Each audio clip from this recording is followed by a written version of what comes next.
Good afternoon and welcome. Today is the new moon, and this new moon is in Taurus, which is also connected to Venus, who is the ruling planet for this month.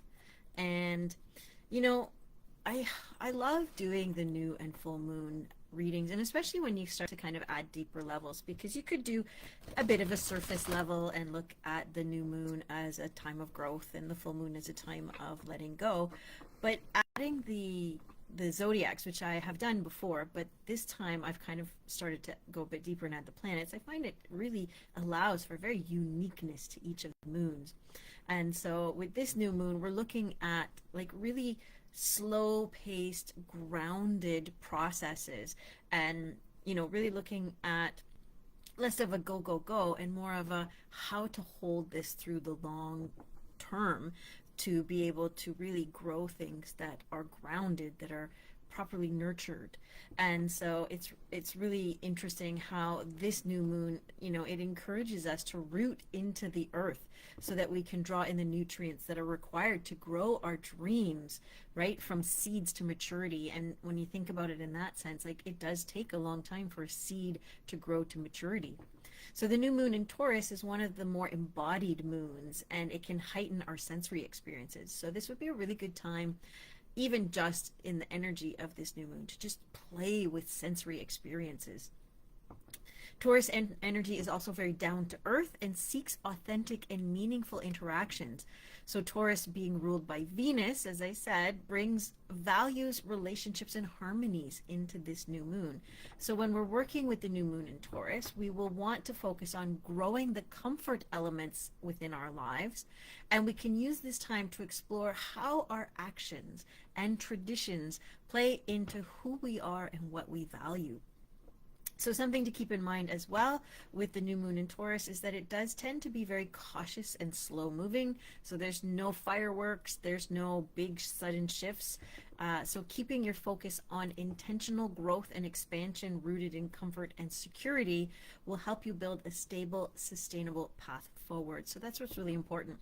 Also keep in mind that, the downside sometimes of Taurus is being a bit stubborn and being rooted, hard to move and hard to get going. So what we want to do is we want to ease Taurus energy forward, and the way that you do that is to kind of cater a bit to the Taurus and the Venus love of beauty and the love of not sensuality so much as sensoriness and just embodied experiences. So as with all of our moon readings, we have 3 cards, and I'm just shuffling the cards up right now. And we'll split them up.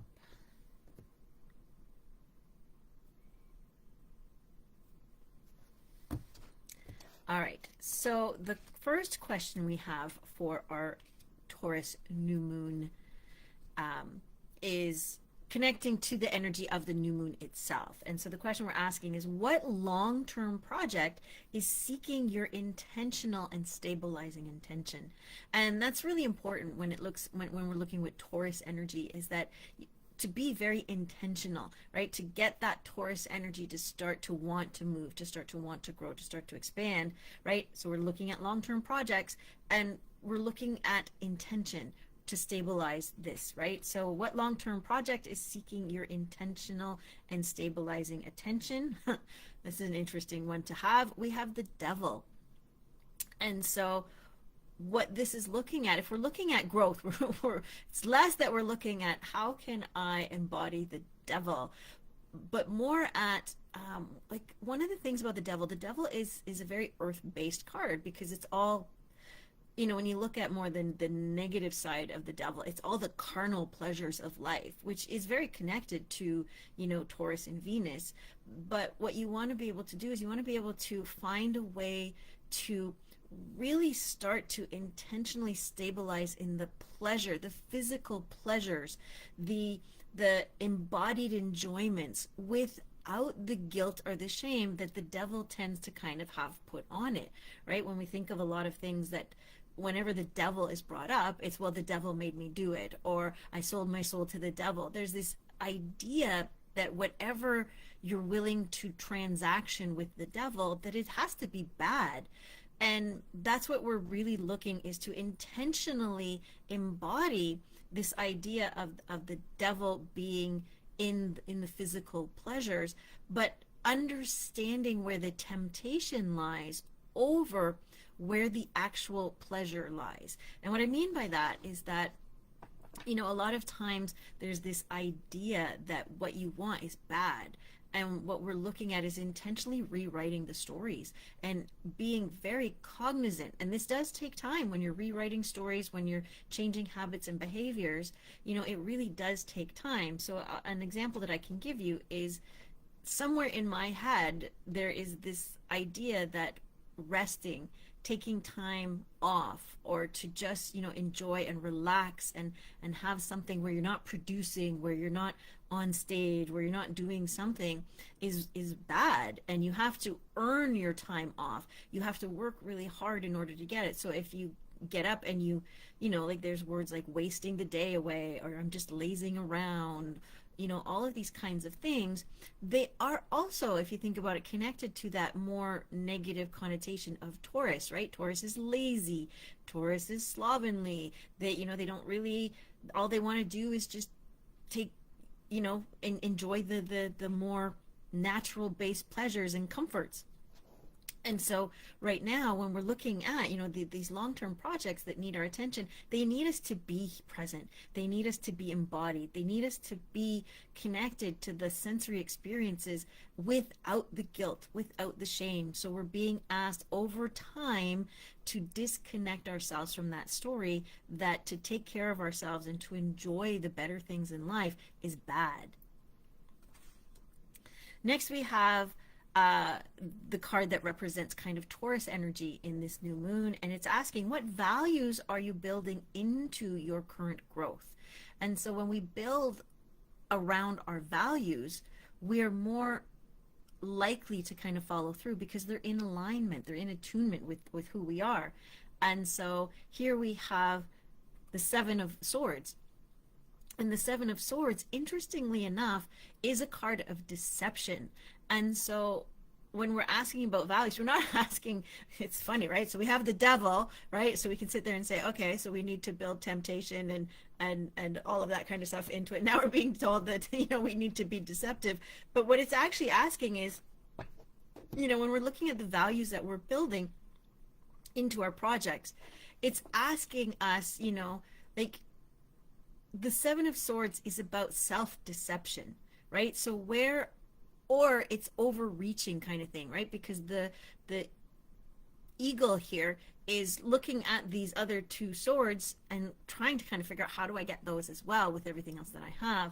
And so what we're looking at doing is we're being asked to pay more attention right now on where we're deceiving ourselves, right? Like, so what values are we convincing ourselves that we have, or that we're using, or that we're following, that are allowing us to get to where we want, to have what it is that we want, when in fact they might actually be coming from a different place. So if you think about it, right, like if we're using the devil here and we're coming at a lot of these things from guilt and from shame, then we might be deceiving ourselves, saying, well, it's okay for us to do this, or I can't do that because it's, somebody else is better than me.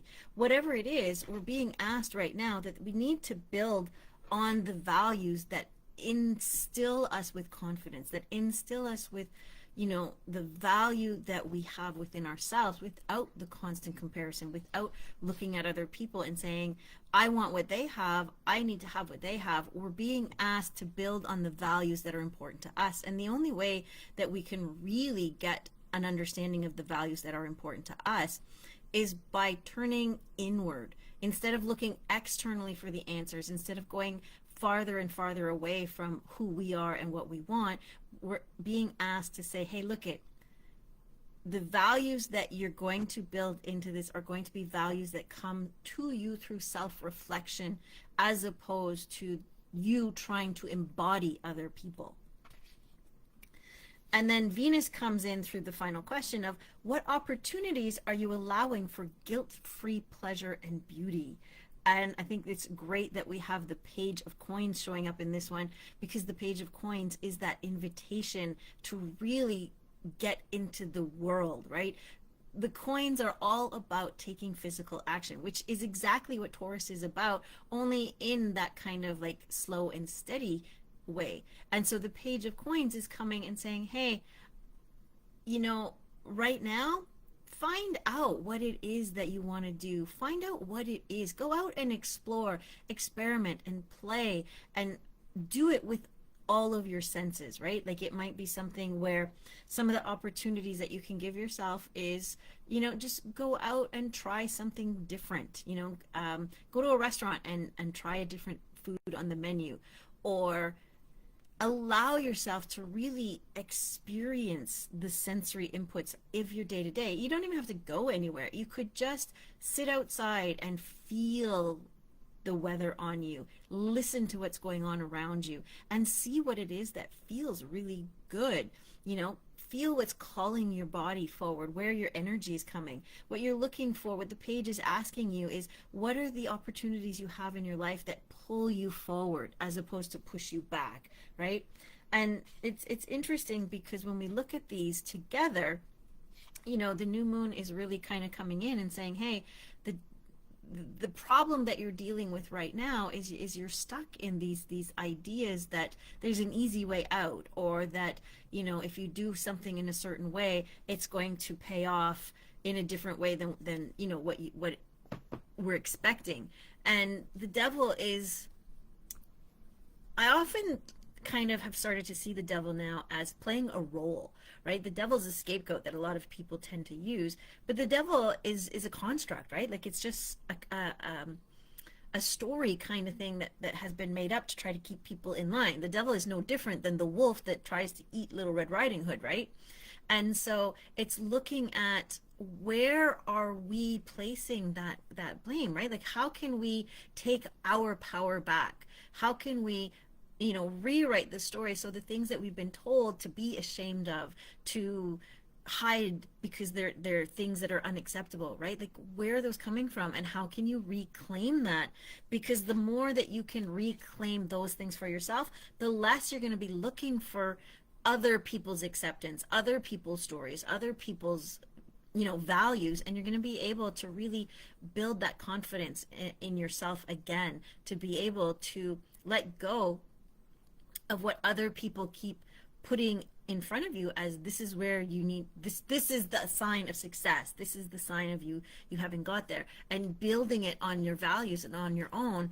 And that's really going to help too, because then you're going to be able to really connect to the embodied pleasures, the embodied sensations, and that's going to become like your tuning fork and really allow you to grow your success and your dreams over a longer period of time, because that's what Taurus is asking for, is that a slow and steady growth forward. It's like climbing a mountain, right? Like, you're not going to climb a mountain, like a really big mountain. You're not going to do it in a day. You're not going to do it in an hour. You're going to do it in a slow and steady pace, and you're going to have to stop, and you're going to have to pause, and you're going to have to take a break. And if you take a break, or if you pause, or if you have to give up and go back another time to try to climb that mountain again, that it doesn't take anything away from you by having to do that. It just allows you to really understand where you are and what's important to you. So I hope that you enjoyed this new moon in Taurus. It was a bit more of an interesting one with the cards that came up, but like everything, there are two sides to every story. So I hope you enjoyed this version of the story, and I will look forward to seeing you at the full moon, which is going to be a blue moon, because it is, I believe, the last day of the month. Let me see. Yes, so May 31st is going to be the next full moon, which is going to be a blue moon, as it's the second one in May. So I look forward to seeing what magic is coming out at that point. And in the meantime, take care, and I will see you around the webs.